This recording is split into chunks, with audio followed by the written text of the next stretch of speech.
Boa noite. Hoje, dia 5 de agosto de 2026. E hoje nós assim chegamos na última das místicas desse nosso curso. E antes de começar com Madre Teresa de Calcutá, nós temos um último texto que sobrou da aula passada, de Elizabeth da Trindade.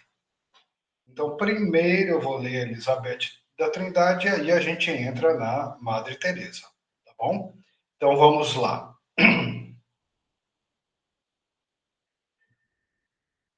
Recolhimento e silêncio. Recolhei-vos muitas vezes durante o dia. Entrai em vossa alma. Ali encontrareis aquele que vos espera. Não é preciso multiplicar palavras, basta amar. O silêncio é tão eloquente quando é cheio dele.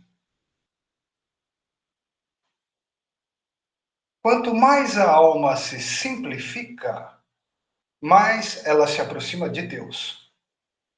Ele é simplicidade infinita.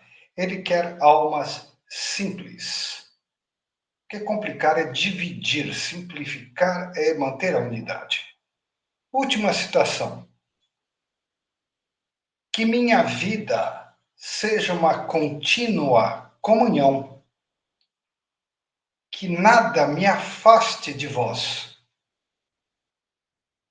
que cada instante me mergulhe mais profundamente na profundidade de vosso mistério.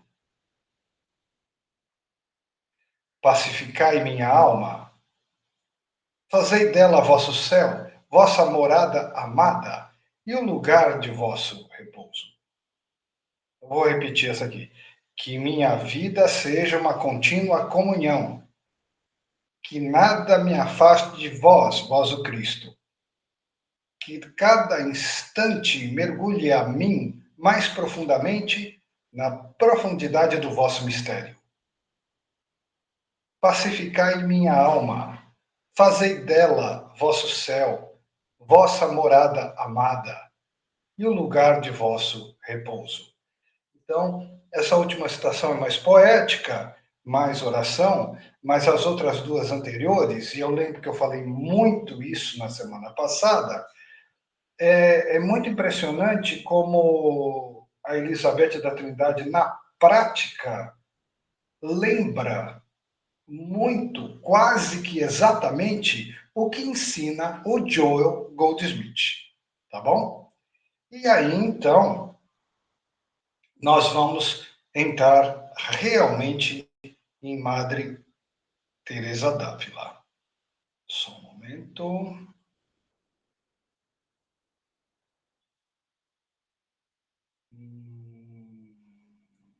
Tá. Vamos primeiro falar da história dela, depois eu mostro uma foto que eu quero mostrar, tá bom? Vamos lá.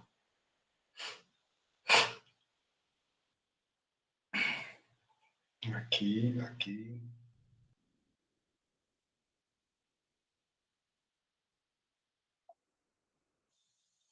Pronto. Então vamos lá. Madre Teresa de Calcutá. Madre Teresa de Calcutá nasceu em 26 de agosto de 1910, em, eu não sei pronunciar isso, Skopje, atual Macedônia do Norte, com o nome de Agnese Conte Bojacho, não dá para pronunciar isso. Então, ela nasceu em 1910.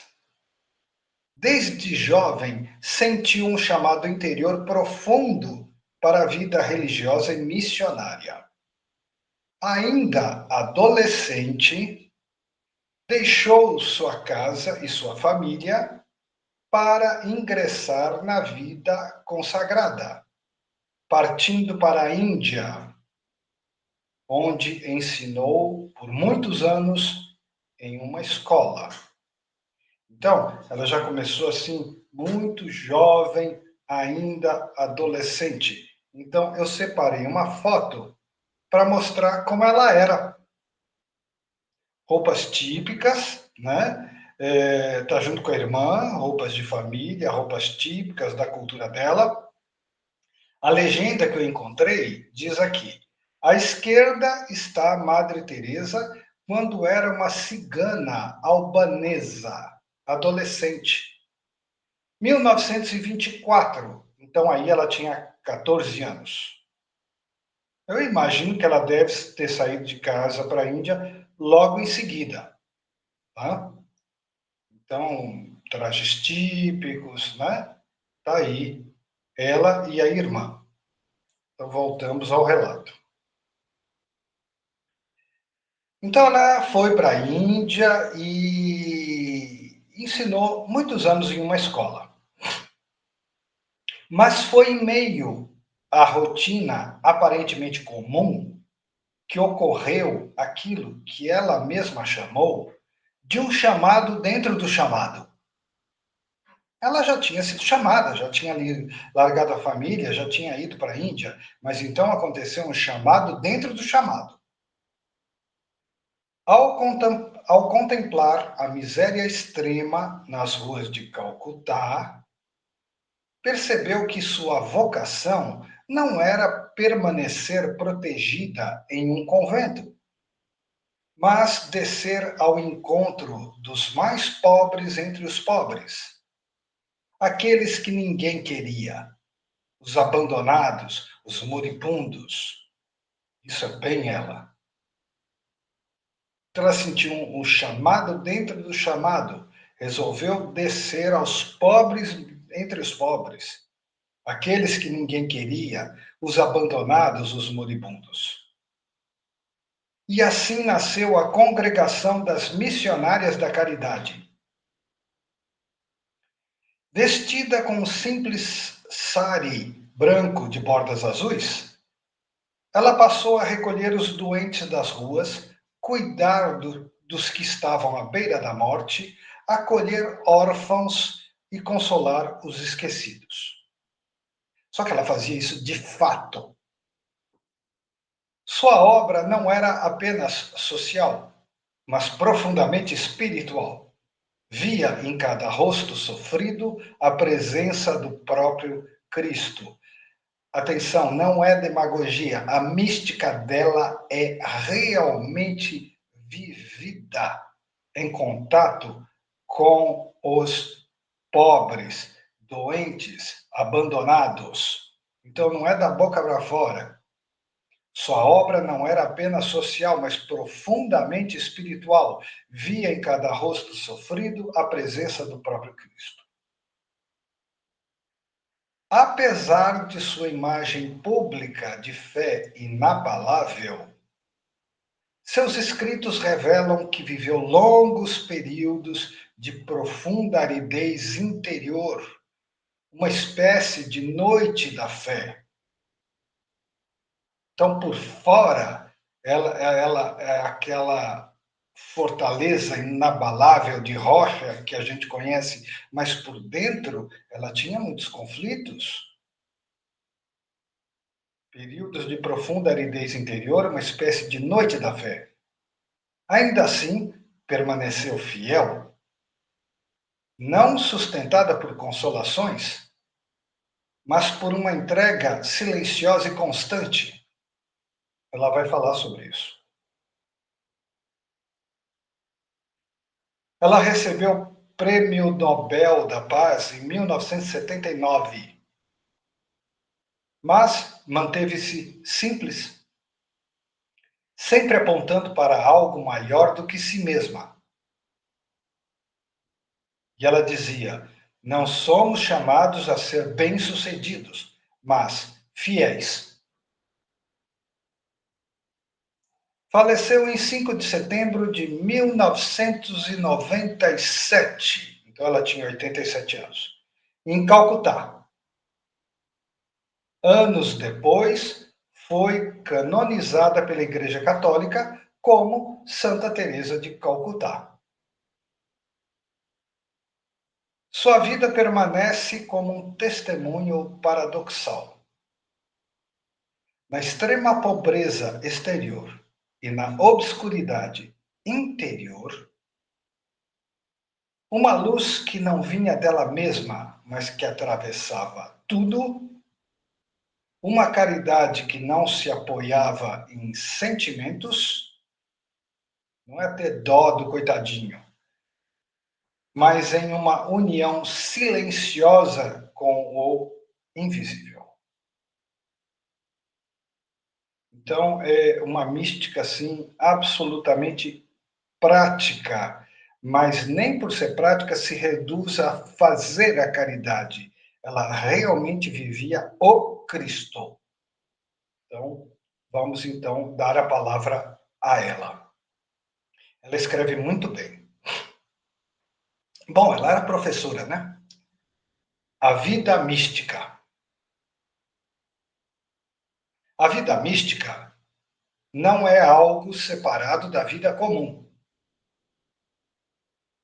Não é uma experiência extraordinária reservada a alguns momentos, nem um estado que se alcança e depois se possui. Ela, a vida mística, é um modo de viver,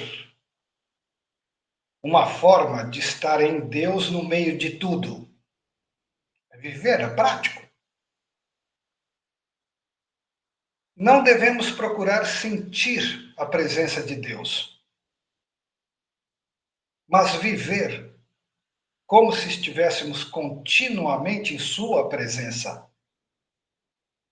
Repito, não devemos procurar sentir a presença de Deus, mas viver como se estivéssemos continuamente em Sua presença. Porque a verdade é que estamos. A dificuldade não está em Deus se esconder, mas em nós buscarmos algo que possamos perceber. Queremos sentir, compreender, experimentar, e assim perdemos aquilo que já está dado. Ela está falando isso porque ali em cima ela disse: não devemos procurar sentir a presença de Deus. Ela está explicando. Não devemos procurar sentir a presença de Deus, mas viver como se estivéssemos continuamente em Sua presença. E a verdade é que estamos. A dificuldade.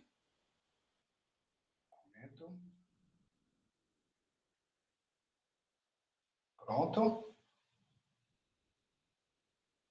Então, então, então a verdade é que estamos. Vou ler desde o começo e vou continuar de onde parei. A vida mística.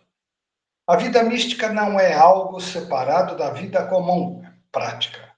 Não é uma experiência extraordinária reservada a alguns momentos. Momentos de iluminação. Mas momentos? Como assim momentos? Um momento passou. Entendeu?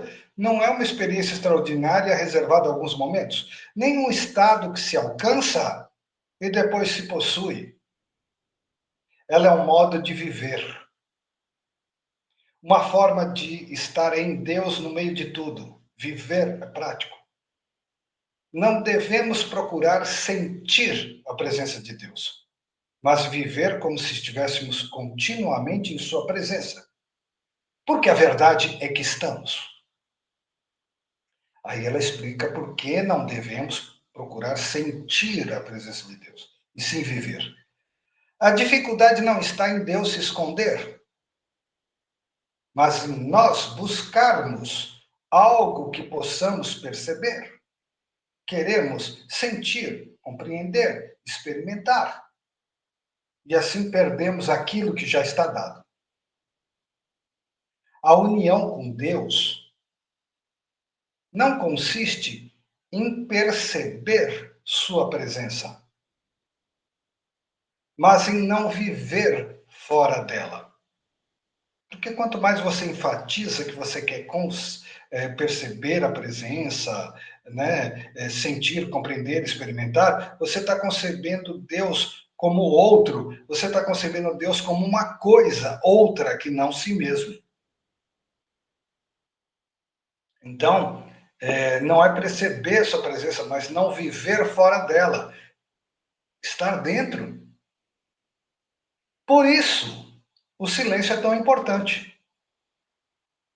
Não apenas o silêncio exterior, mas o silêncio interior. O que é o silêncio interior? Mas o silêncio interior, aquilo que não exige, que não reclama, que não busca respostas. Ela tinha dito lá, não devemos procurar sentir a presença de Deus, porque queremos sentir, compreender, experimentar. Aqui ela diz, um silêncio que não exige, não reclama, não busca respostas. Quem busca respostas? A mente humana, que é o ego. Um silêncio que permita que Deus seja, sem que tentemos capturá-lo.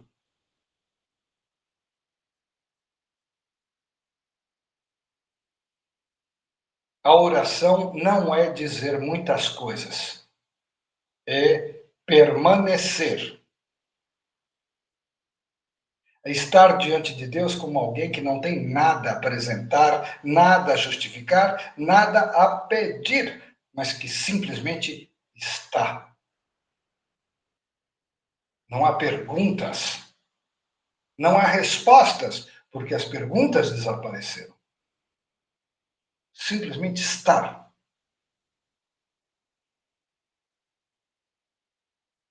Se aprendemos a estar assim, descobriremos que Deus não está distante. Ele está no mais profundo de nós. Não como algo que sentimos, mas como uma presença que sustenta tudo. Então, mais uma vez, ela diz: não como algo que nós sentimos. Deus não é, ela fala dentro de si mesmo, no fundo, mas Deus não é uma coisa lá dentro, né? Que eu possa argumentar, explicar, sentir. Né? Não é uma coisa, é isso que ela está falando. Então, eu não procuro sentir Deus como se fosse uma coisa, mas eu procuro perceber que eu estou eu e o mundo e tudo que existe está absolutamente sustentado por essa presença.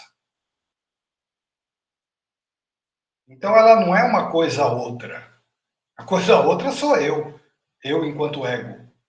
Né? A coisa separada, a coisa, sou eu, não é Deus. Vamos lá.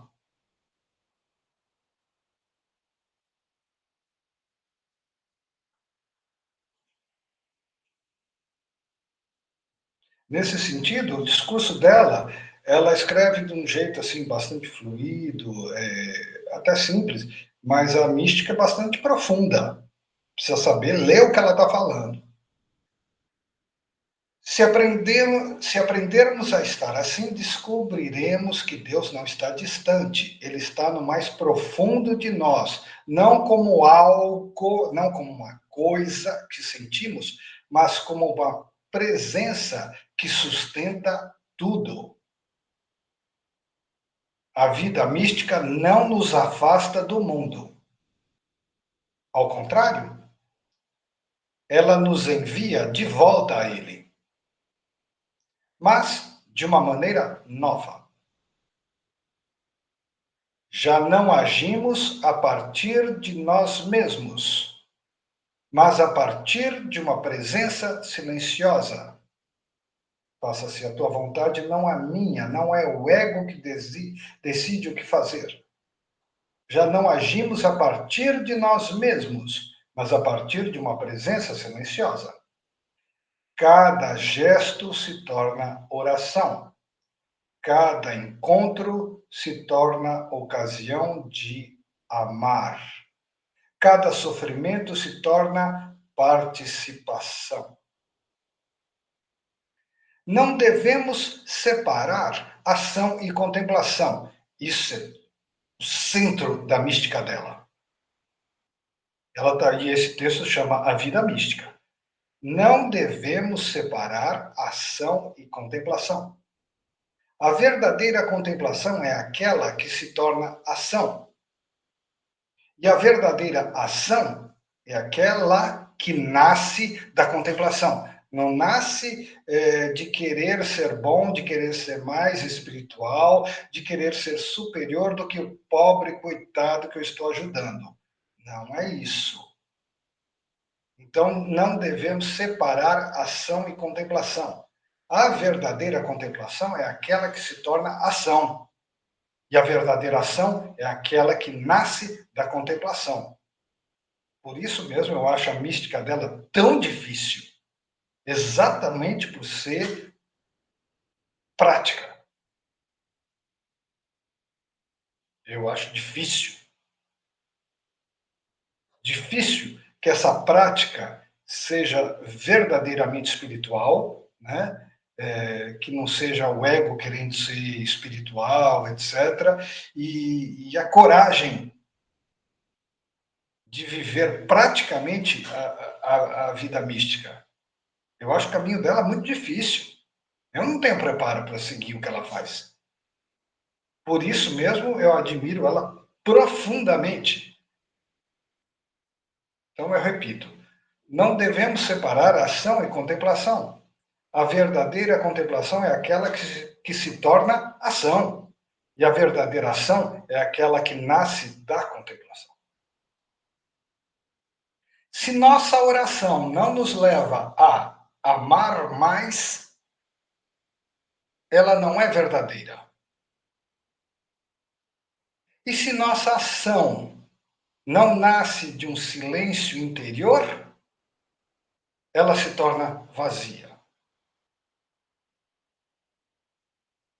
Se a nossa oração não nos leva a amar mais, ela não é verdadeira. Até aí eu até consigo acompanhar. Eu consigo estar aqui estudando e amar mais. Agora, se a nossa ação não nasce de um silêncio interior, aí eu tropeço. Se nossa a nação não nasce de um silêncio interior, de um ego esvaziado, permitindo que Deus, Ele mesmo, seja caridade, não eu, Giancarlo. E se nossa ação não nasce de um silêncio interior do ego, ela se torna vazia. Por isso, devemos aprender a encontrar Deus em tudo. Não porque o vemos, mas porque o reconhecemos pela fé. Só para seguir o caminho dela, precisa ter uma fé muito firme. Deus está presente no silêncio do coração, na dor do pobre, na solidão daquele que ninguém quer. Mas Deus está lá, é indiscutível isso. Mas ela tem coragem de tocar na ferida. Deus está presente no silêncio do coração, na dor do pobre, na solidão daquele que ninguém quer. Ele está presente mesmo quando não o percebemos. A vida mística consiste em viver nessa presença sem precisar confirmá-la. Daí a importância da fé, que quem quer confirmação é o ego. Por isso é vida mística. A vida mística consiste em viver nessa presença sem precisar confirmá-la. E ela disse: nós o reconhecemos pela fé.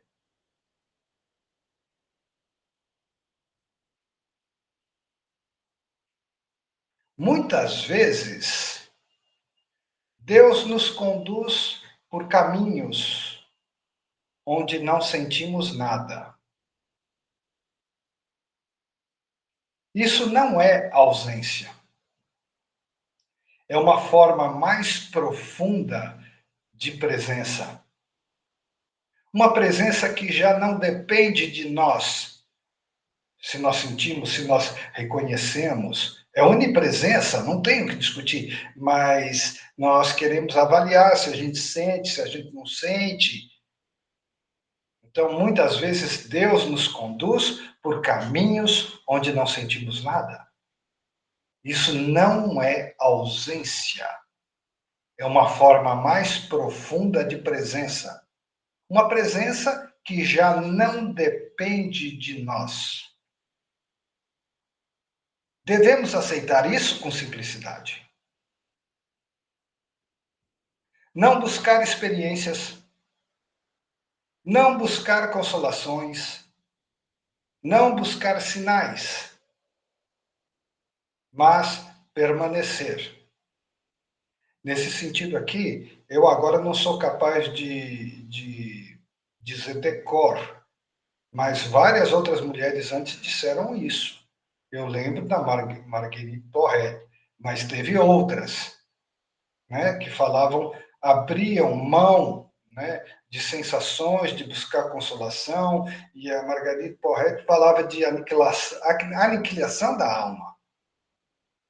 Alguém também falava de alma simples, né, talvez Teresinha de Jesus, eu já não lembro bem, mas esse é um tema bastante explorado, né? Não buscar experiências, quer dizer, aniquilação da alma, aniquilação do ego, abrir mão de querer ter experiências, de querer ser consolado, quer dizer, contemplando Deus, esqueça um pouco de si mesmo. Então, devemos aceitar isso com simplicidade, não buscar experiências, não buscar consolações, não buscar sinais, mas permanecer. De fato, se eu estiver reconhecendo o Cristo no pobre, no abandonado, naquele que ninguém quer, eu não tenho tempo de lembrar de mim mesmo. Então eu vou ser consolado de quê?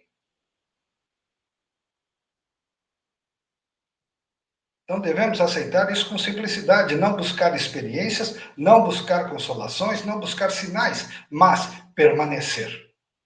Permanecer na fé, permanecer no amor, permanecer na entrega. E aí eu posso acrescentar com toda a segurança, porque entrega isso, permanecer na renúncia de si mesmo, que é permanecer na fé, no amor e na entrega. E então, pouco a pouco, a vida inteira se torna oração. Mas no caso dela, não são palavras de efeito, é realmente viver. É muito extraordinário. E não é dentro de um convento, o mundo inteiro é um convento. Então, pouco a pouco, a vida inteira se torna oração. Não porque fazemos algo especial, mas porque já não vivemos separados. Ela se expressa de uma maneira simples e direta, mas a mística é extremamente profunda. Não porque fazemos algo especial, mas porque já não vivemos separados. A união com Deus, olha do que é que ela está falando. A união com Deus não é algo que alcançamos no fim, ou um dia, ou no futuro. É algo que se manifesta quando deixamos de resistir, quando deixamos de nos buscar, quando deixamos de querer possuir até mesmo Deus. Quem resiste ao ego? Quem quer buscar o ego? Quem quer possuir Deus? É meu, é o ego. A união com Deus é algo que não é algo que alcançamos no fim, um dia no futuro. É algo que se manifesta quando deixamos de resistir. É algo que é e nós não estamos querendo nos entregar. Quando deixamos de resistir, quando deixamos de nos buscar, olha, quando deixamos de nos buscar, olha como está separado. Eu busco a mim mesmo. Quer dizer, eu já estou todo dividido. Quando deixamos de nos buscar, quando deixamos de querer possuir até mesmo Deus, então tudo se torna simples unidade. Amar, servir, permanecer, tudo se torna simples. Amar, servir, permanecer. E nessa simplicidade, sem ruído, sem prova, sem sentimento, Deus está. Sem ruído, sem pedir provas e garantias, sem sentimento, sem querer ser consolado, em primeiro lugar, né? Nessa simplicidade, sem ruído, sem provas, sem sentimento, Deus está. Então é uma mística assim da absoluta presença de Deus. E onde se a gente sente ou não sente, se percebe ou não percebe, é totalmente irrelevante, porque a fé na onipresença é absoluta, é o que eu vivo, não é o que eu falo. Apesar dela falar muito bem, tá? Deixa eu só ver mais uma coisa. Ela ainda tem vários textos longos.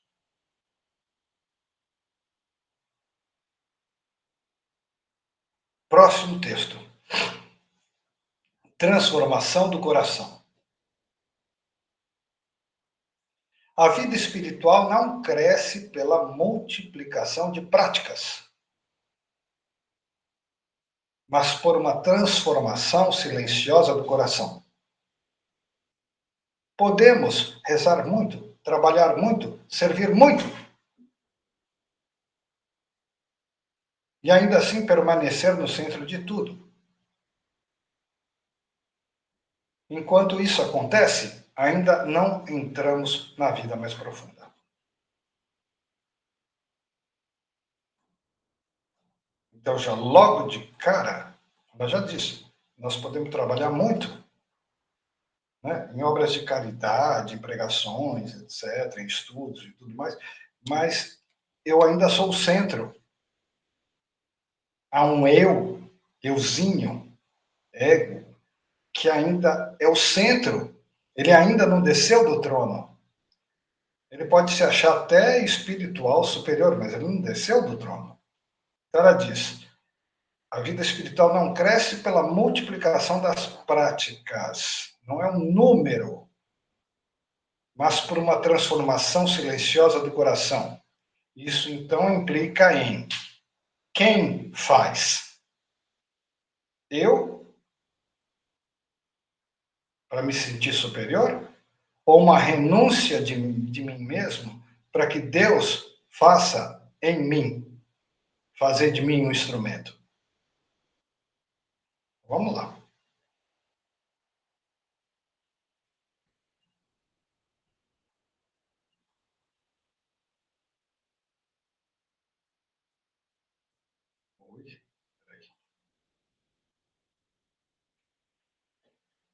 Então, a vida espiritual não cresce pela multiplicação de práticas, não importa o número. Por quê?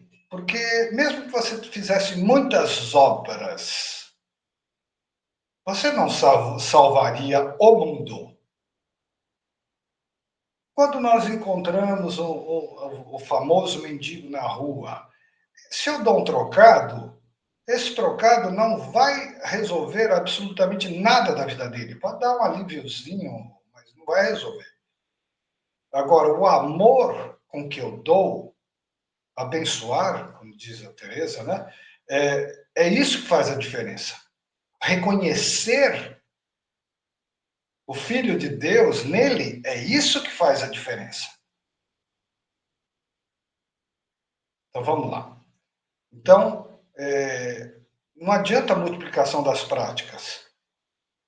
Né? Se você for contabilizar em relação ao mundo, é nada. Então, a vida espiritual não cresce pela multiplicação de práticas, mas por uma transformação silenciosa do coração.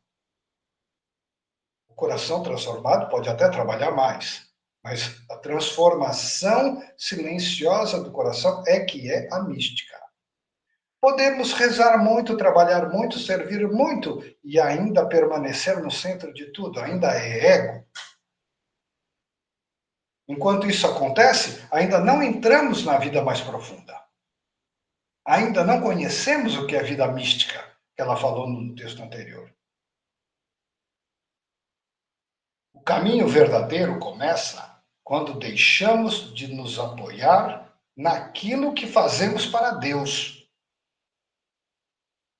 e começamos a deixar que Ele haja em nós, por nós, através de nós.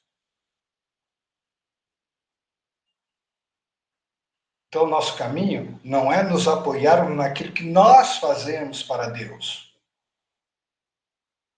Começar a deixar que Ele faça. Isso não acontece de uma vez. É um despojamento lento. Deus vai retirando pouco a pouco tudo aquilo em que nos apoiamos. O gosto pela oração, a satisfação no serviço, autoglorificação, a alegria de ver resultados. Não porque essas coisas sejam más, mas porque, se permanecermos nelas, nunca iremos além de nós mesmos. Ela diz: deixar que Deus age em nós. Não é de uma vez. É um despojamento lento. Passos de formiga. Deus vai retirando, pouco a pouco, tudo aquilo em que nos apoiamos. O gosto pela oração, a satisfação no serviço, a alegria de ver resultados. Não porque essas coisas sejam más, mas porque se permanecermos nelas, nunca iremos além de nós mesmos. Então, Deus vai retirando pouco a pouco tudo aquilo que nos apoiamos. Eu já falei que várias vezes que nós estamos num estágio de passo em formiga, nós estamos num estágio onde não cabe mais mestres, nem autores, não cabe mais idolatria, conferir a um mestre, a um guru, a um livro, que é uma consciência, né? Uma adoração que só pertence a Deus. Eles ajudam, é claro. Não que essas coisas sejam más, ela disse. Mas enquanto permanecermos nela, nós ainda não chegamos onde tem que chegar. Enquanto permanecermos nelas, nunca iremos além de nós mesmos. Então, qual é o problema do mestre, do guru, do livro? É uma acomodação, um comodismo, né? De você não querer encarar o caminho por si mesmo. É muito confortável, né? Oh, mestre. Mas a porta é estreita. E aí só se passa sozinho. O mestre não pega pela mão e atravessa a porta estreita, porque não passa dois. Então Deus vai retirando essas coisas. Vai retirando igrejas também. Eu me considero católico, mas totalmente independente. Eu não dependo de comungar, embora eu ache bonito, participe. Não tenho ido desde a pandemia. Vejo um significado profundo na liturgia, mas eu estou lendo a liturgia, eu não dependo dela. Tanto é assim que tem sacramentos que eu não reconheço. Por exemplo, a confissão. Eu sou que nem um protestante. Eu não reconheço a confissão. A missa já tem um momento que é um ato de confissão. Se eu preciso confessar depois da missa, então esse ato é mentira? É um dos momentos mais fortes da missa. Ato penitencial, ato de contrição. Né? Então, sigo do meu jeito. Sigo do meu jeito. Estou nem aí. Hoje, eu tive assim um passado de jovem rebelde. Todo mundo sabe disso. Hoje, eu tenho um discurso e uma vida que parece, na verdade, eu falando aqui, parece o quê? Pastor evangélico. Ah, mas um pastor evangélico? Mas não sou evangélico por quê? Porque sou muito sem vergonha. Ah, eles também são? Então qual é a diferença? A diferença é que eu sou independente. Eu não estou apoiado em nada, em nenhuma instituição, porque Deus vai retirando os apoios. É isso que a Madre Teresa está falando. Deus vai retirando os apoios. Então, tudo bem, eu poderia até parecer um pastor evangélico, mas, na verdade, qual é a grande diferença? A diferença é que eu não estou apoiado em nada. Nada mesmo. Igreja nenhuma, denominação nenhuma, nem Universal, nem Edir Macedo, nem a Bispa não sei das quantas, nada. Nem o Papa Francisco, e nem o Papa Leão XIV, nada.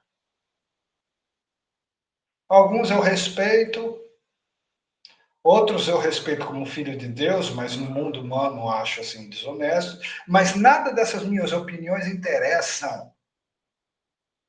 Por quê? Porque eu não estou apoiado em nenhum deles. E da mesma forma, eu acredito que todos que estão aqui estão num nível que não tem que estar apoiado em ninguém. Eu não tenho discípulos. Eu não sou mestre de ninguém. Eu não sou mestre nem de mim mesmo. Mestre só o Cristo mesmo. Não sou nem mestre de mim mesmo. Nem sequer alunos eu tenho. Eu sempre falo, nós estamos caminhando juntos. Né? Tudo bem, eu posso parecer um pastor evangélico, mas eu sou absolutamente independente. Ah, eu estudo evangelho do meu jeito.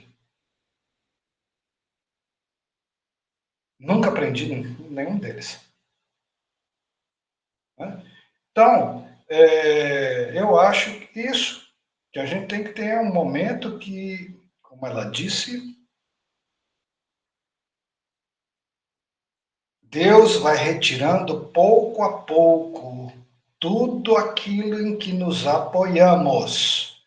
O gosto pela oração, a satisfação no serviço, a alegria de ver resultados.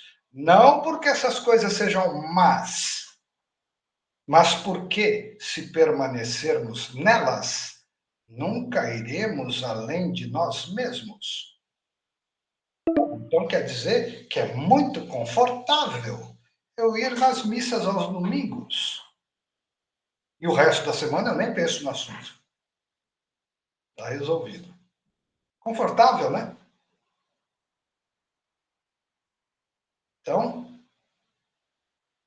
é muito confortável eu, num dia da semana, subir num palanque, dar uma palestra espírita, e no resto da semana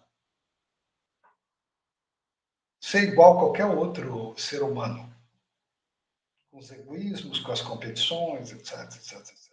Todo mundo é assim. Né? Quer dizer que eu não estou tomando partido de ninguém, eu falei dos católicos, falei dos espíritos, falei dos evangélicos. Mas aos poucos a gente vai se despindo de tudo isso. Tudo.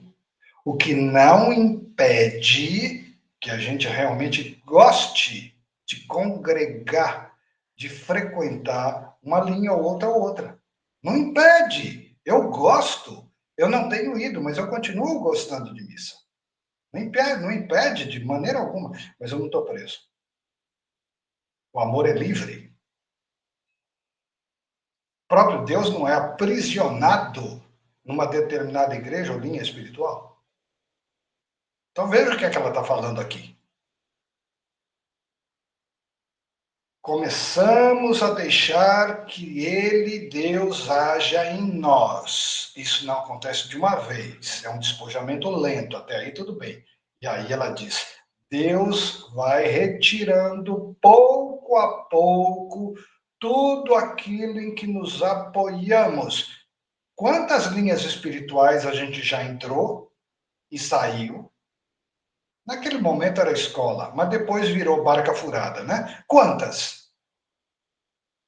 Mas é um despojamento lento, é Deus que vai retirando pouco a pouco tudo aquilo que nos apoiamos, são falsos apoios.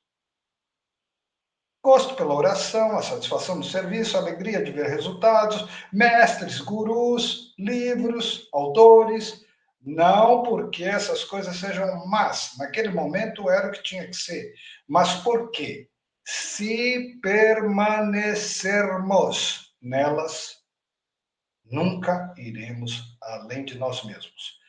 Eu não queria estender demais no comentário, mas eu lembrei de uma coisa muito importante.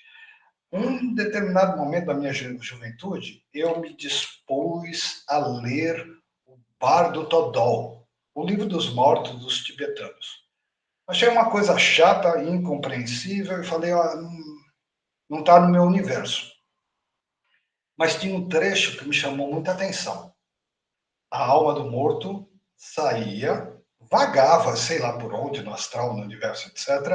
E num determinado momento, a alma tinha visões deslumbrantes, luzes, cores, uma coisa assim meio psicodélica, sabe? Que me lembra, inclusive, o Shao, o Daime, etc.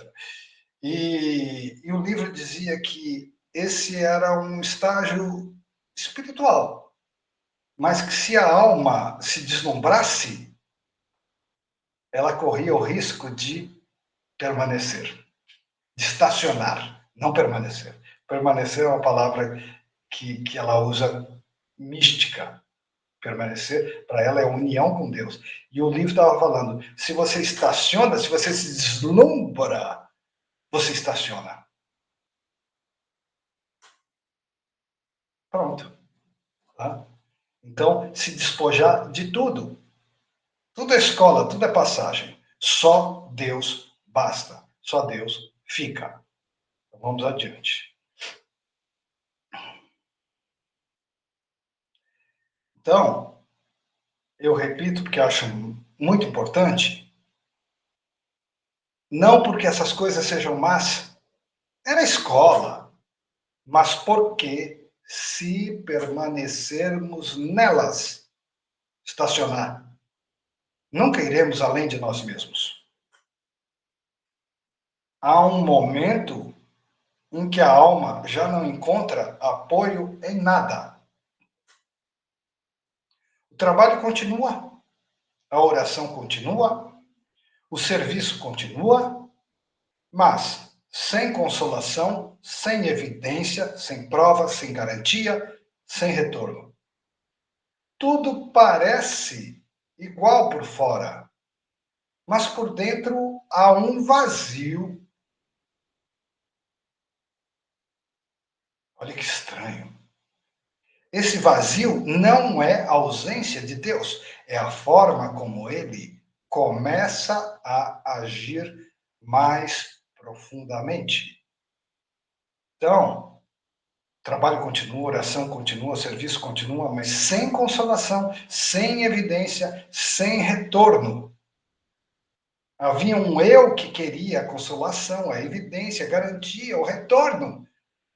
Quando esse eu, ego, entra em colapso, tudo parece igual por fora, mas por dentro há um vazio. É o colapso do ego. E aí, em vez disso ser ruim, isso começa a se tornar bom, porque esse vazio não é a ausência de Deus, é a forma como ele começa a agir mais profundamente. O que mais que ela diz aqui? Vamos lá. Compartilhar.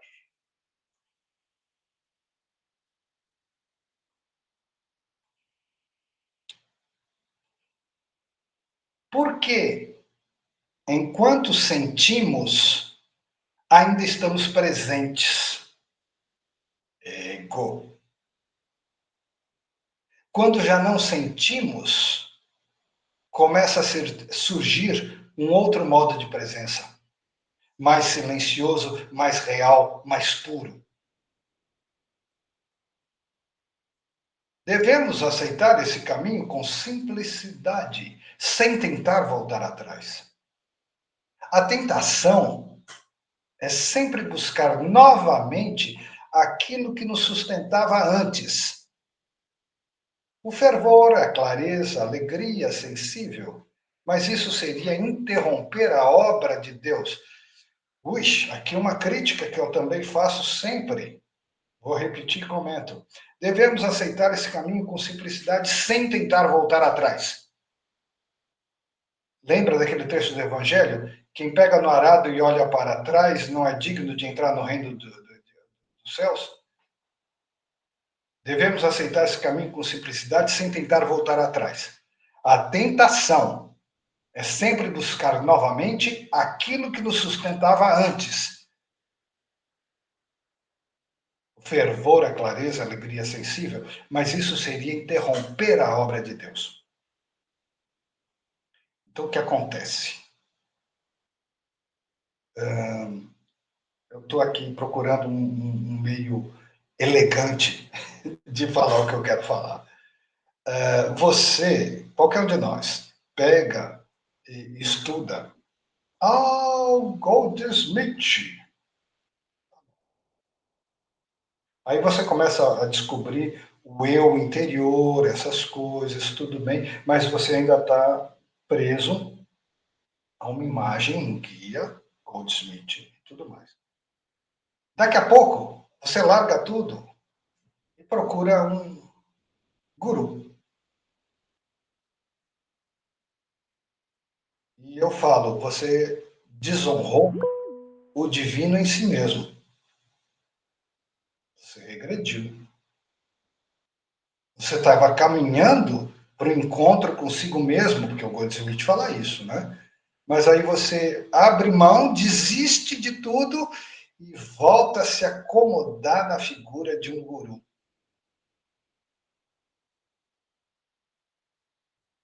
que é o guru? Tão humano quanto você.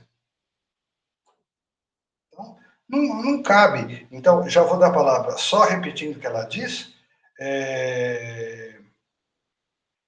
A tentação é sempre buscar novamente aquilo que nos sustentava antes. Quer dizer, eu volto para trás. É cômodo, né, eu me apoiar num guru que vai fazer o que eu não faço. Isso seria interromper a obra de Deus. Então tá. Pronto. Pode falar, Marcelo. Boa noite, pessoal. Boa noite. Faz um tempo que eu não falo, né, Gê? É... enfim, é bem, como sempre, tudo é sincrônico, né? Engraçado você, justamente essa aula e tu comentar sobre isso justamente hoje, né? Que já faz não é de hoje, já faz um tempo atrás, já vários dias vem se sucedendo isso. E eu gosto de ser bem sincero sempre nas minhas palavras, e por isso que eu gosto de estar aqui entre nós, irmãos, que, como você sempre fala, a gente é sempre muito humano, muito pé no chão, os dois pés no lado humano. E ultimamente eu estava realmente me indagando sobre isso, sobre tudo isso. eu tava pensando assim, eu digo, eu tava me sentindo um pouco triste nos últimos dias, assim, um pouco. Exatamente com esse vazio, assim, sabe, Jean? Eu sentava, tem um lago aqui onde eu moro, eu sempre sentava na beira do lago e não me vinha nada, e eu me sentia cada vez mais vazio, assim, uma triste, eu não sei assim nomear se era uma tristeza, um negócio assim. E eu fiquei, aí eu me veio o passado, me veio a ilusão do passado, e daí eu fiquei me perguntando, poxa, parece que antes eu buscava mais, parece que antes eu estudava mais, eu me empenhava mais na espiritualidade, entre aspas, e isso e eu me indagando, né? Parece que eu buscava mais, parece que eu era mais pleno, mais feliz, o que que tá acontecendo e tal. Isso o Marcelo falando, né? E daí, e cada vez mais entrando nessa tristeza, nesse vazio, mas ao mesmo tempo, depois meio que, eu não sei explicar, meio que passava e eu ficava nesse vazio, mas eu ficava totalmente pleno, e daí com o tempo me veio assim, não, tá tudo certo. Eu acho que realmente deve ser uma viagem minha, é uma ilusão. E é como você sempre fala, né, Jean? A gente tá no caminho, a gente tá caminhando. E essa aula, eu até agradeço, te agradeço muito, porque essa aula foi, principalmente para mim, eu, Marcelo, falando, foi muito esclarecedora, como eu sempre digo, por isso que é muito importante a gente estar aqui todos os dias, porque a gente vai, né, graças a Deus, subindo um degrau cada vez mais profundo, e isso só me confirmou que não é um, não é que é um sentimento ruim, é um, acredito que é um novo patamar e um novo descascar da cebola, né? Eu acho que é mais uma parte da cebola do eu, Marcelo antigo, que tá indo embora, e a gente na ilusão achando que a gente não tá caminhando. Enfim, então eu agradeço especialmente pela aula de hoje, né? Desculpa eu ter me estendido, tá? É isso. Tá ótimo. Muito pelo contrário, acho que todos gostam de quando você fala. Agora, comentar, eu vou ser assim, muito sincero. Desta vez eu não tenho nada para comentar com você. Quem está falando com você é a Madre Teresa. Nossa, o texto tem tudo a ver com você. Tudo que você falou. Tá? Parece que ela está falando para você. Está falando para mim, para todo mundo. Mas com o seu testemunho, nossa, é o ensinamento dela. É isso que ela tá falando, exatamente isso. Então, não tenho o que acrescentar, ela já disse tudo. Tanto que você falar foi uma reação, né? Ela, ó, ela não é pouca coisa, viu? É realmente é uma mística extremamente profunda. Porque quem vê acha que é só ela ir lá fazer a caridade. Vê ela falando. E ela fala muito bem. Né? Vê ela falando. Eu achei esses textos aí dela extremamente profundos, mas a gente olha aquela figurinha, né, de branco e azul, acha que é só fazer a caridade. Ninguém entendeu nada, não entendeu nada. Eu também falei, com toda honestidade, a mística dela é muito difícil, até um ponto eu consigo acompanhar, depois eu não consigo mais. Nesse curso todo foi a primeira vez que eu falei isso. Chega um ponto que eu não consigo. Né? Ela não é pouca coisa. Eu vou ter que terminar. Agradeço, agradeço, agradeço e agradeço especialmente a Nova que está caminhando aqui com a gente. Tá bom? Uma boa noite para todos, um bom descanso.